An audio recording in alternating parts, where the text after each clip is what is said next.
Bluetooth device is connected successfully. You know.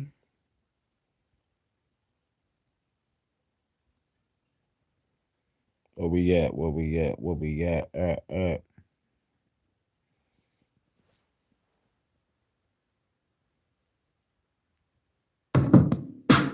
Baby girl, love it. Baby girl. Baby girl, love it. Everybody get naughty. Thailand girl, naughty. Thailand girl, naughty. Thailand girl, naughty. Thailand girl, naughty. Walking in the club, ladies showing love. See me on stage, tell that motherfucker love. Baby girl, get it low, drop it to the floor. Pick it back up, baby, make that ass roll. Out of control, got me saying whoa. Baby twerking on me, girl, you know how it go. When the drop, say it low, take it to the moon. Baby, hop on it soon as the door close. I'm the one that was chose. Take off my clothes, pull out the camera phone, wanna see you do the pose. Tuesday, yo, time to make a flip. Going 4 when I'm giving her the dick. Baby girl, you the shit. Girl like a party bitch. Look a bad chick, shit. Fire like an arsonist. Baby, this a hit. Got another party bitch. Call me Santa Claus. Had to put you on the naughty list. Time to have a party. Time to have a party. Baby girl, love it. Then she about to get naughty. Time to have a party. Time to have a party. Baby girl, love it, then she bout to get naughty, get naughty, naughty. Get naughty, naughty, naughty, get naughty, naughty, naughty, naughty, get naughty, naughty, naughty. Living dirty business, love it when I'm in it. Been a ass on it, that's her favorite position. Living to a raw, going in the beat. Fucking all night, we ain't about to go to sleep. Vibing to the beat, while I clap her cheeks. Baby girl screaming and she fucking up the shit. She the beauty of a beast. Eat her like a fish. Sweet cherry pie, baby, let me get a piece. Detroit up the dark. Get it in the park. Under the stars on the hood of a car. She the very bitch, we up in the parking lot. Put up to the job, leave us fucking on the car. We ain't have to work, we can take the drive. Treat it like a swimming pool, I'm about to dive in. It's a party over here, got me fucking vibing. Grab a naughty girl, yeah, I'm about to slide in. Time to have a party, time to have a party. Baby girl, look at this, she about to get naughty. Time to have a party, time to have a party. Baby girl, look at this, she about to get naughty, get naughty, naughty, naughty. Baby girl, look at this, she about to get naughty. Get naughty over here, got me fucking vibing. Baby girl, look at this, time to have a party.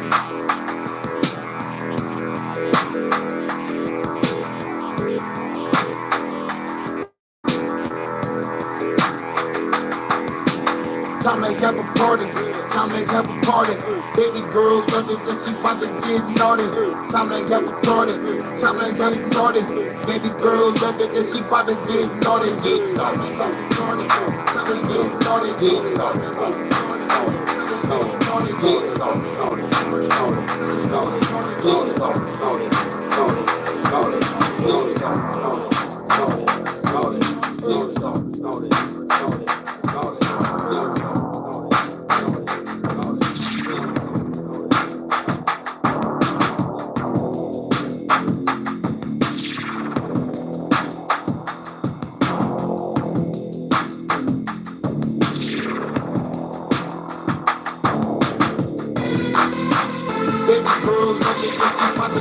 Naughty, party over here, got me fucking vibing.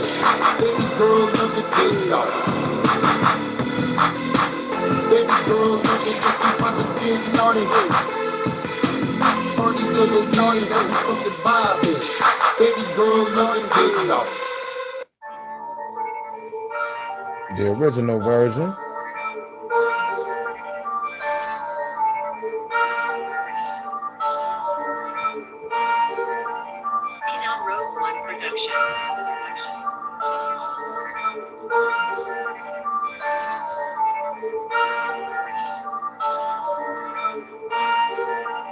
Time to have a party, time to have a party.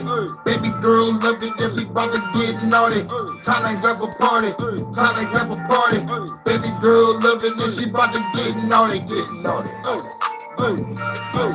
Get naughty, baby girl get naughty, baby girl get naughty.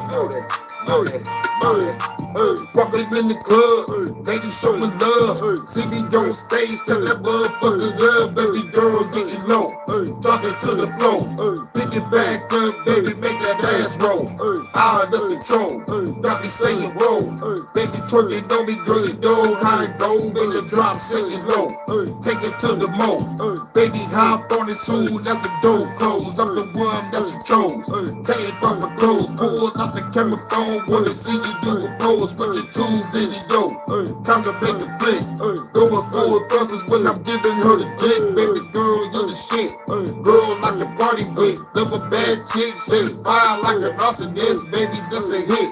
Got another party mix. Call me Santa Claus, had to put you on the naughty list. Time to have a party, time to have a party. Baby girl love it, that she bout to get naughty. Time to have a party, The original time to have a version. party. Baby girl love it, that she bout to Shout out to get In naughty. the Groove for making the mix to the naughty song. And shout out to Eyes Wide Shut for making his mix to the music. Shouts out to everybody. Giving her the business, Live and love it learn. when I'm in it. Bend her ass over, that's her favorite position. Give it to her raw, going in the deep. Fucking all night, we ain't about to go to sleep. Vibing to the beat, while I clap her cheeks.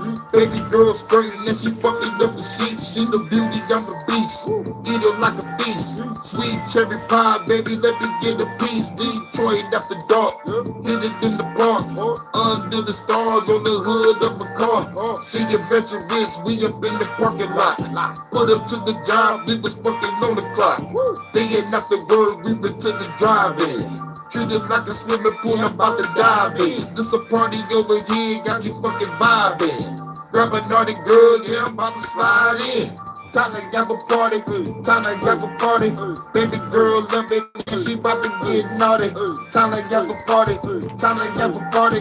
Baby girl love it, and she about to get naughty, get naughty, naughty, naughty, get naughty, naughty, naughty, naughty, get naughty, naughty. Naughty, naughty, get naughty, naughty, naughty, naughty. Time to have a party, time to have a party. Baby girl love it, and she bout to get naughty. Time to have a party, time to have a party.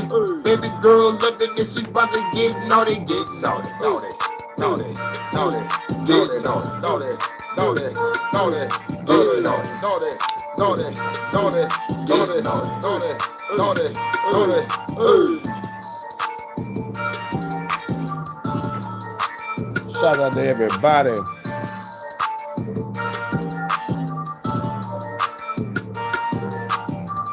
All right, let's play this real quick.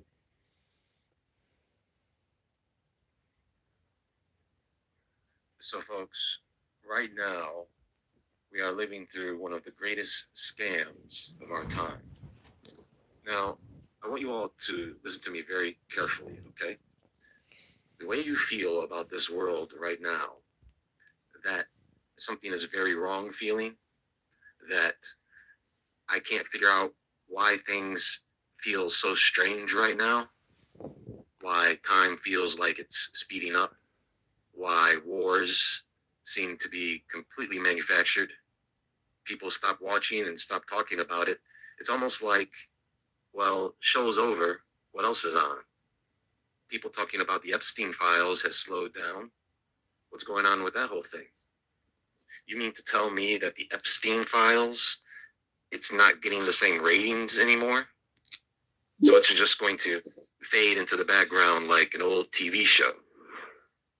And now their new show, the UFO files, isn't really doing as well as they hoped, is it? I was looking through some of those files the other day, and in the middle of reading something, I closed the page and said to myself, I'm not reading this crap. If there's anything in those documents that had any value, then the president himself would be reading that information in those documents to you on camera, right? So this is another show. It feels like another show. They want us to make the show so that we can just look at the files and interpret them any way we want. And that's the show. But what I want to talk about today is very important, because right now you are being conned. You are being suckered, fooled, deceived, all because of two words: artificial intelligence. You see, folks, the truth is, well, are you ready?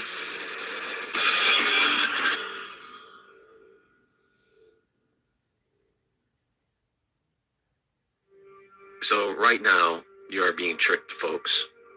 I really don't know any other way to put this. I know that some of you know how AI works, and I know that some of you don't. So I want to make this as clear as possible. Now, in order to do that, the first thing you have to get out of your head, something that has been trained in you, is that what we are all dealing with is AI. It's not. Well, let me just be clear. By definition, it is simply AI. Artificial intelligence is technology that enables computers and machines to simulate human learning, comprehension, problem solving, decision making, creativity, autonomy. It can simulate those things, which is why it's artificial. But we have to keep stable heads here and hold on a second, because it's not really the AI that you think it is. It's just simulating an AI experience for you, like a video game, just like a video game, because it's only simulating artificial intelligence. You see, in reality, it doesn't understand you. In reality, it can't solve a problem. It can't make a decision. It can't be creative, and it has no true autonomy. All of that is simulated, and we are being fooled by this because of speed. It's like the magician with their sleight of hand. The fast talker that you run into on the street. You ask someone a question, and when they give an answer right away, we have this tendency to believe the answer in most cases, right? And that is what AI does. It simulates trust and confidence by giving you an answer in seconds. You see? You know, on the side, I develop video games. I've been doing that for over 10 years now. And I do have a new one coming soon. I'll link that in the description box for those who are into that. But anyway, I will sometimes have to check or write code. And see, this is really the only thing that AI is good at, which is writing code, because I can verify that right away. I can take the code and plug it in to see if it works. And in many cases, the code works. But in many cases, the code brings back errors and can't be compiled. You see, so I have to use it for what it's good for right now, because it's getting worse. And this is the greatest secret that they are not telling everyone. And it is a fact, not a theory. AI is getting worse. Thank and you. AI Thank you. will continue to get worse until it collapses into something else. Because I keep on saying, it's like the AI is lying, it's threatening people, and plus it's not really getting your words out properly, it's misspelling shit. It's like the shit is horrible, and yet they're gonna keep on forcing it on you like we need it. It's like, no. Like, no, we're not about to keep on dealing with this shit. Okay, this is what they don't want you to know. That's why they're not telling you guys this, but it's in their data. They already know this and have done the math and have had that paperwork peer reviewed already. Yeah, and yet they tell us that we are domestic terrorists because we don't like this shit. The AI is taking people's jobs, but yet it's getting worse. So how are you going to fire or lay off a functional worker that can get the job done to replace it with an AI that you think is smarter and faster, but is not? Dude. I think think I covered this video. I think I did. And I did that one. We're supposed to go to this one. Sorry about that. Where do you exist? In the world? In your body? In your mind? A bit of a weird question, right? Well, I had an experience recently which may or may not be familiar to you, but it's still quite strange and quite revealing to what this existing thing really is. It's a peculiar condition, isn't it? The fact that you are here now, or rather, something is here now for no evident reason. Some call it the absurd, others the abyss one may not stare at for too long. But the thing about this existence of yours is that it's quite closely related to consciousness. And this experience I've had is in fact an altered state of consciousness. You might know it as lucid dreaming. Oh yeah, this video is about dreams and reality, and about the dreamness of reality. What is this place? What is this? What are those? Let's investigate the neurological machinery of your mind and see if we can find who are you and where are you.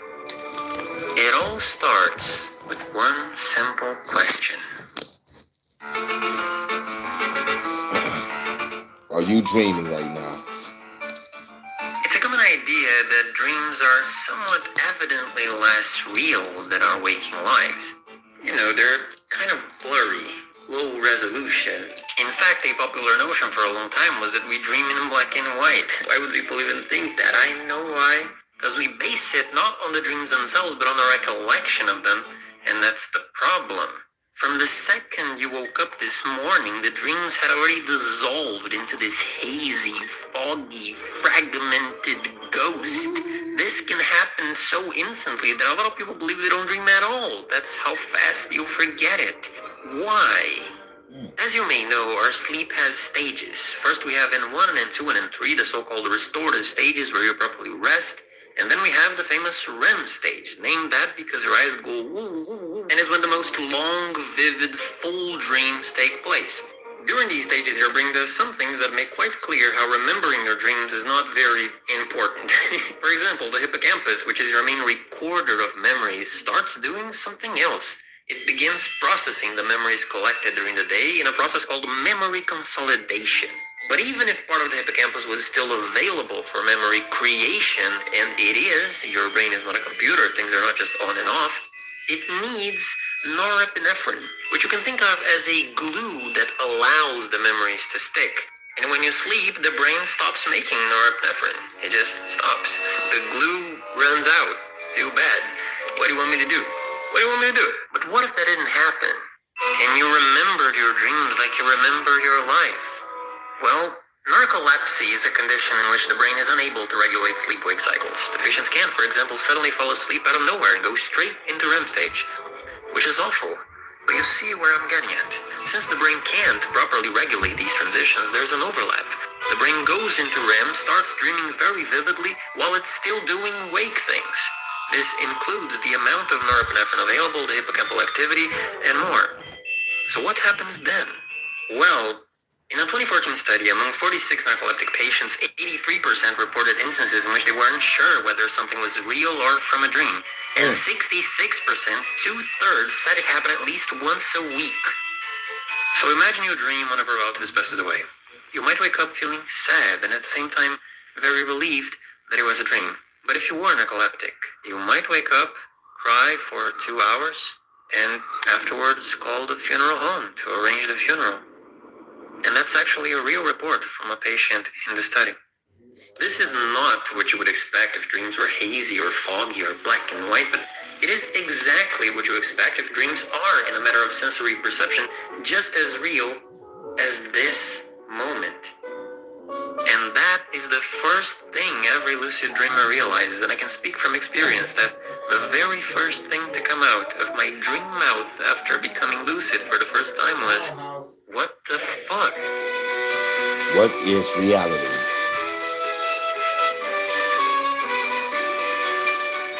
How do you know that things exist? The question sounds ridiculous because you feel the raw power by which reality imposes itself at every moment. Before you think about it, before you think anything, it's just here. In the form of all these sensations, apparitions, the air, the floor, the walls, your body, the sound of my voice, your own emotions and judgments, your heartbeat, your breath. And I want to confide in you and say that dreaming is the same. The same. The difference when you lucid dream is simply that as you become aware that you are in a dream, you start paying attention. The level of detail, the colors, textures, sounds, tastes, the vividness. I remember saying this is just like real life. It's absurd. How can that be? How? Enil Seth is a famous neuroscientist that says the brain hallucinates reality. Reality is a controlled hallucination. It's a very precise way of putting it. I really like this word because it perfectly shatters the idea of the brain as a reproducer of the world, like a camera taking in these millions of inputs from our senses and shuffling them into this replica of what's outside. That's not what the brain does. It is not a reproducer, but a producer of the world. It generates it. It gives birth to the world.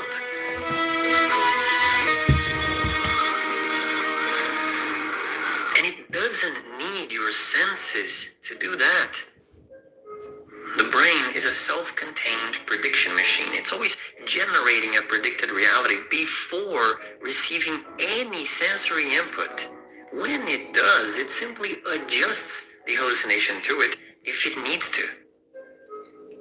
David Eagleman describes this very scary type of blindness called Anton syndrome, in which the patient denies their blindness. A group of doctors will stand around the bed and say, "Mrs. Johnson, how many of us are on your bed?" And she'll confidently answer 4, even though in fact there are 7. A doctor will say, "Mrs. Johnson, how many fingers am I holding up?" She will say 3, while he's holding none.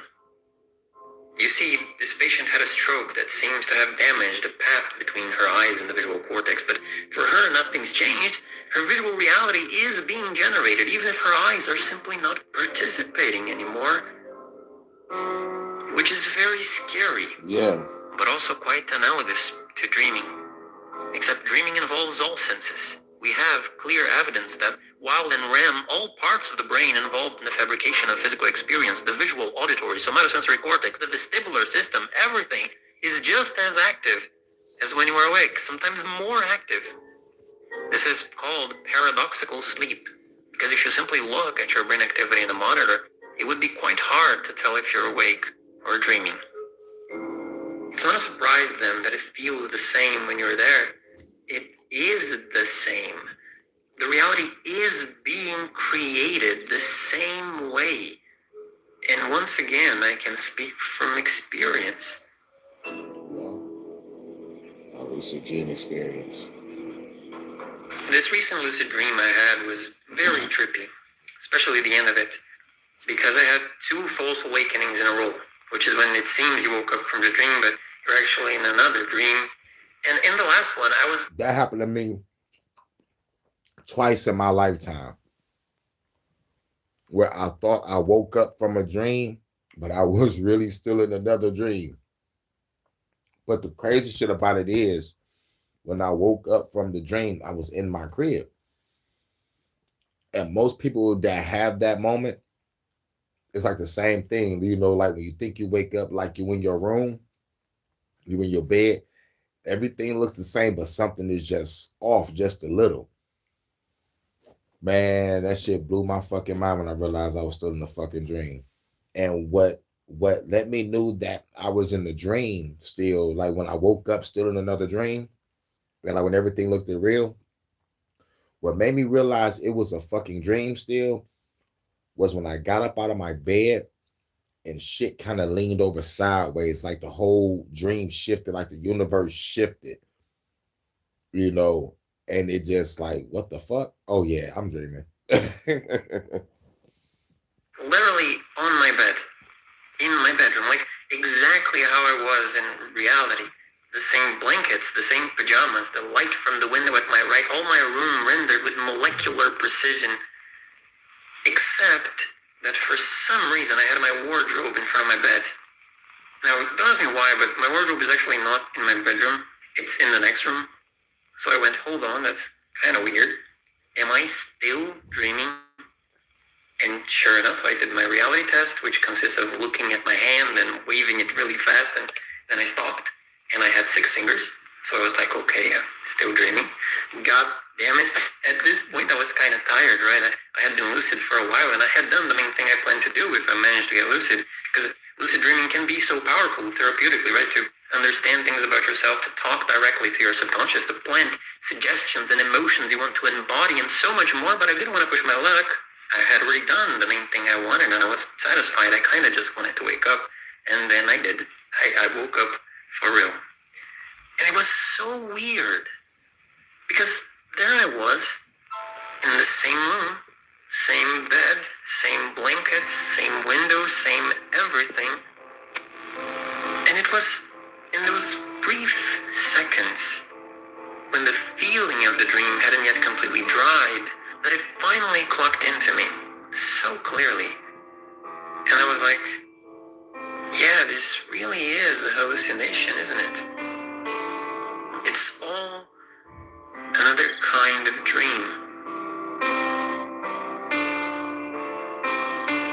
Because it's one thing to understand it intellectually. You can say, yeah, my brain is creating the whole world right now.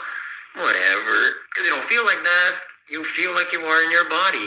And you identify with the body. You're this small intruder in this vast, strange world. And I do too. It was just on that brief moment, and sometimes while I'm meditating, that I managed to break the spell, the illusion of separation between me and reality. And it feels great.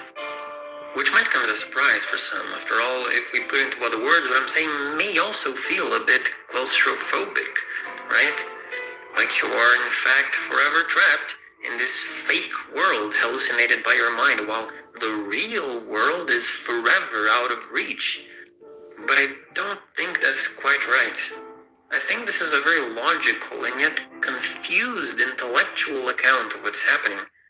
The truth is much more beautiful, and the conclusion is not that you are imprisoned, but the opposite. You are much more free than you could ever imagine.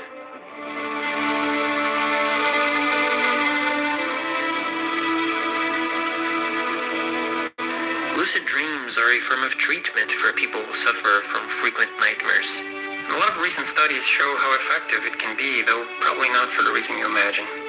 You might think that learning how to become lucid gives you the ability to control and simply change every nightmare into a nice dream. But that's not it.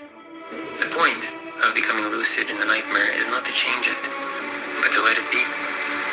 In a way that, if you're not lucid, you can't. Say you have this persistent dream of being chased by a monster or demon. As you manage to become lucid, you may simply stop running and let the monster come. Because you suddenly know that this monster, however terrible and scary, it's actually just you. Like the whole dream, even this ugly, evil, monstrous being is you. And if that's the case, what is it that it wants? What is it trying so desperately to tell you? And you can ask that in the dream, and you can accept the monster, forgive him, maybe even hug him, and maybe even tell him that you love him. And I mention that because there's true power in this realization. A power that spreads far beyond the world of dreams and can be felt in this dream as well. Because much more important than lucid dreaming is lucid living. And most people go through their whole lives the same way they go through their dreams, unaware that they are dreaming. Are you aware? Can you see it? That you're not in your head, or in your body, or in the world. You're everywhere, You are this all-encompassing field where all this experience is being generated. This, here, every room, every street, every leaf of every tree, every star, every galaxy, every person you've seen, every person you love, or hate, or think nothing of. Still you. Can't you see? You are not here. You were never here. You are the here. How could you be trapped anywhere if you are everywhere?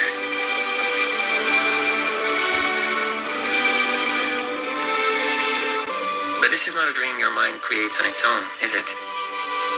The most miraculous part of this reality is that even though this is all you are not alone. I am here with you. How can that be? If I'm here in my own dream and you are in yours, how is it that I exist here, but also here?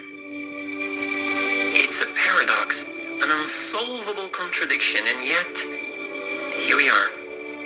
I am me, and I am you. You are you, and you're me, at the same time. The way I see it, it's like I am the sea, forever mesmerized by all those waves flowing through me. They are very beautiful. One of them believes it is me, yet I am the sea, and the waves are not me. The waves are made of sea, but the sea does not make them. They happen from above, they come from the wind. The wind wants to be wave, but alone it can't be. The wind becomes wave only when it finds the sea. The same wind travels through many seas and becomes many waves. Those waves create their own winds, and those winds travel further still. It is a never-ending dance of waves, winds, and seas.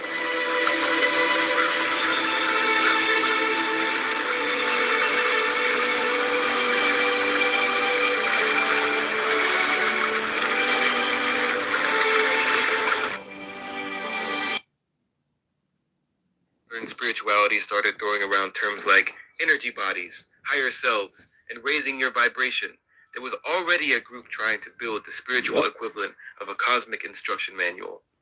It was called Theosophy, created in the late 1800s by people like Helena Petrovna Blavatsky.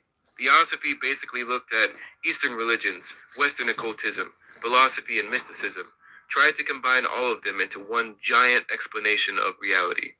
According to Theosophy, the universe isn't random, and humans aren't just meat with opinions.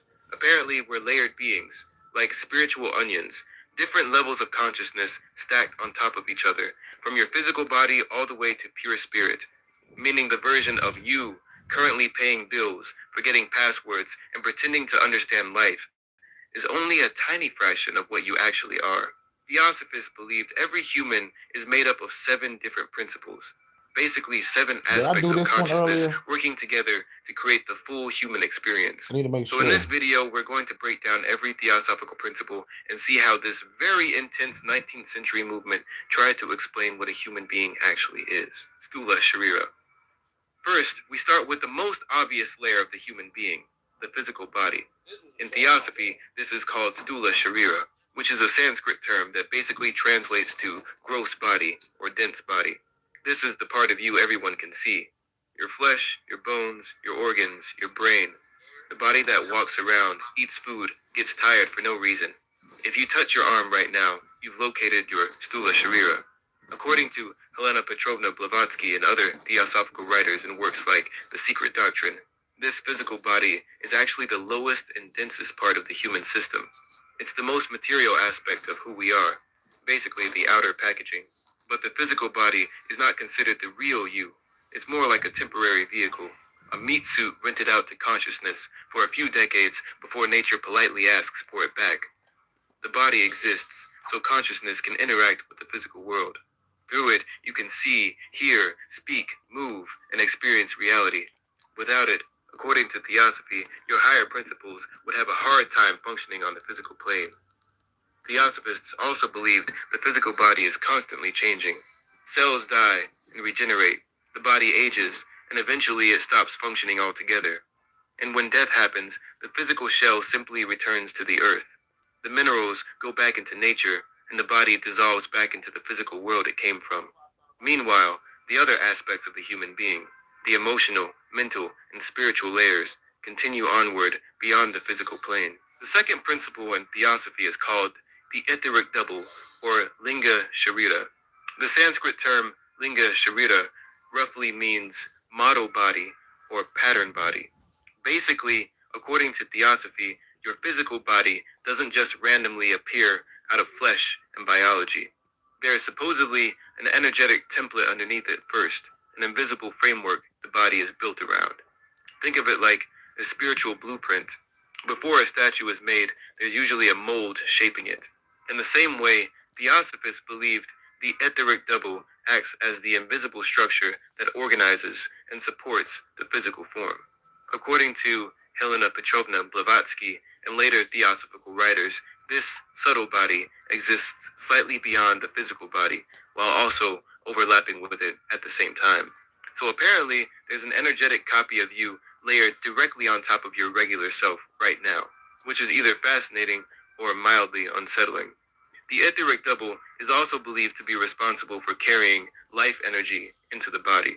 In Theosophy, this life force is called prana, a concept borrowed from Eastern traditions. The idea is that prana flows through the etheric double first, before energizing the physical body itself. According to Theosophy, when this energetic layer is functioning properly, the physical body stays alive and healthy. But at death, the connection between the physical body and the etheric double breaks apart. Once that energetic framework disconnects, the physical body starts decaying because the thing holding it together is gone. The etheric double itself doesn't stick around forever either.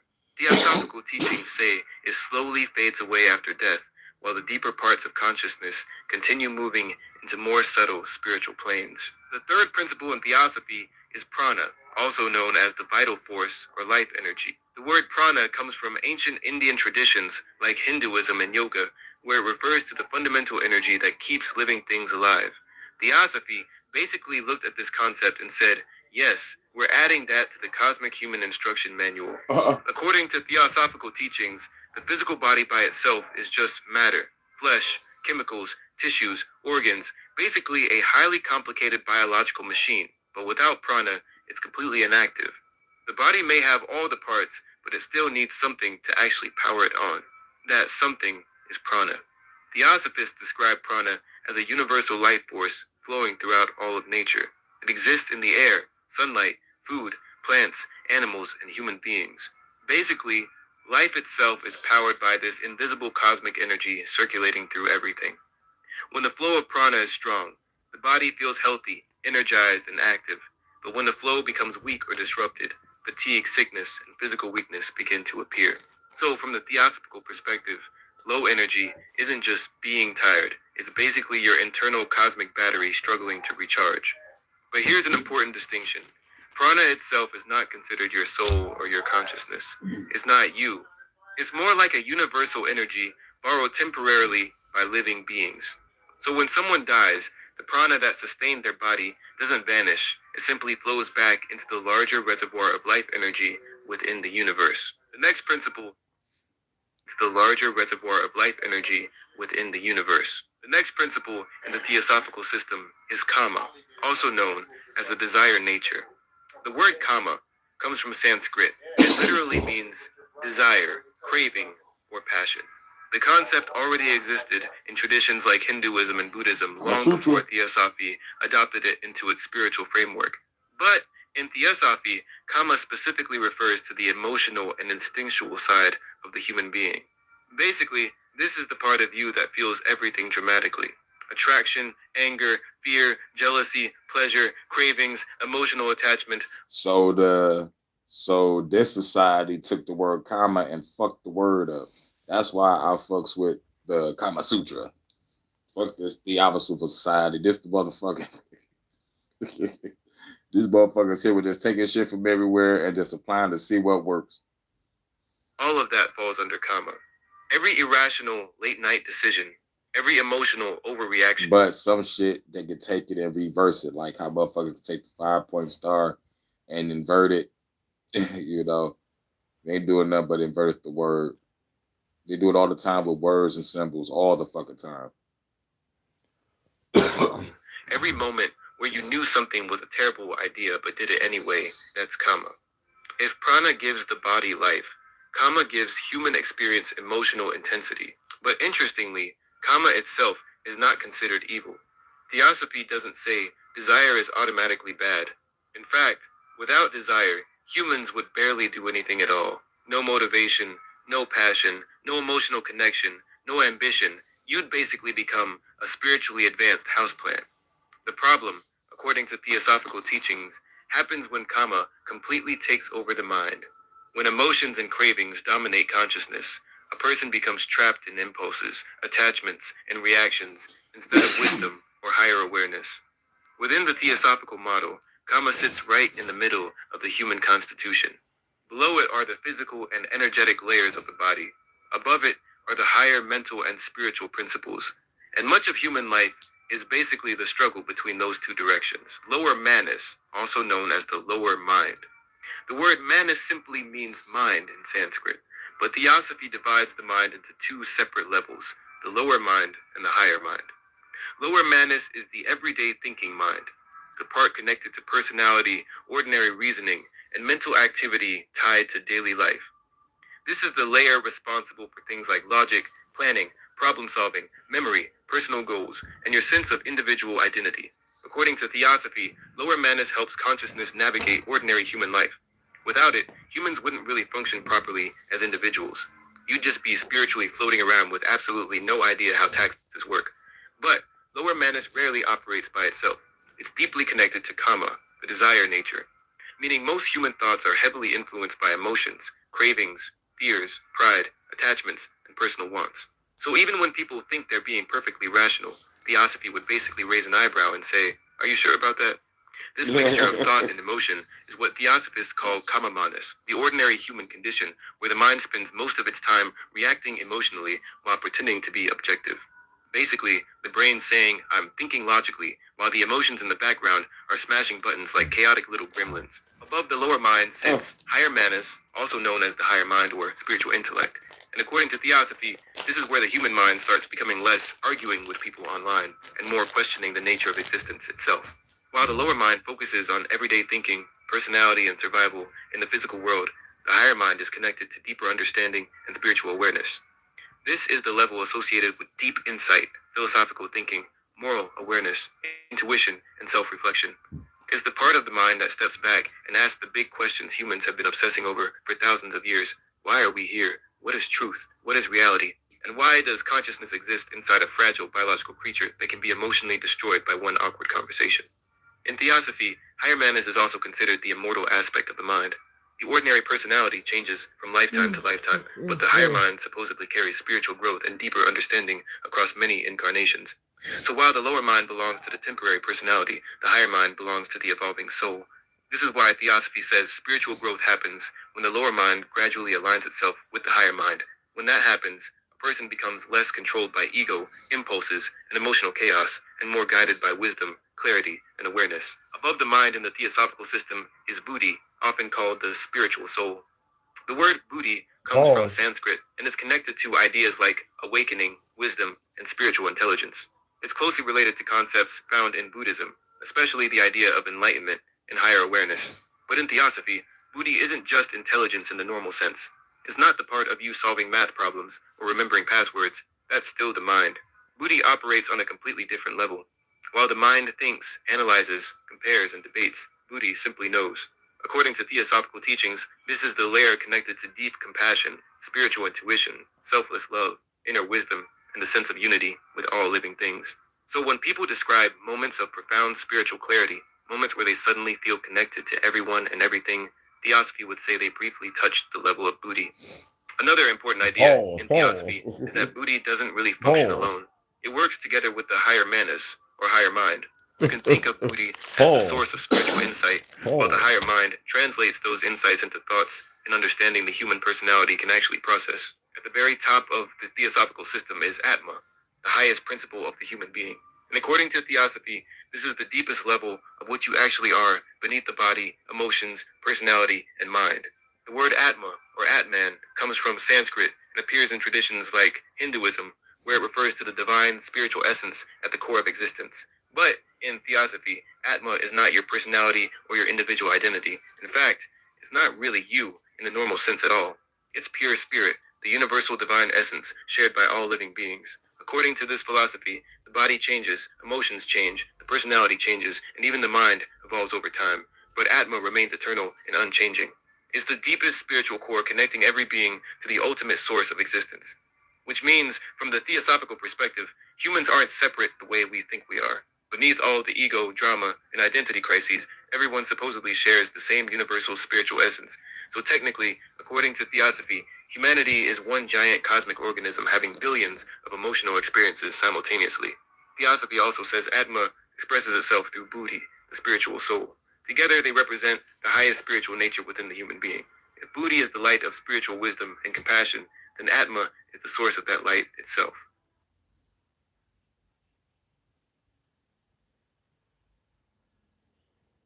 Yep, and that's what the elites was fucking with. So, better get up out of here. Just wanted to make that real quick. Shout out to everybody. Hope you have a cool day, cool afternoon, cool evening, cool at night. Much love to the goddess Vanta. You be safe out there. Hope you have a good breakfast and a good travel. Make it safe home.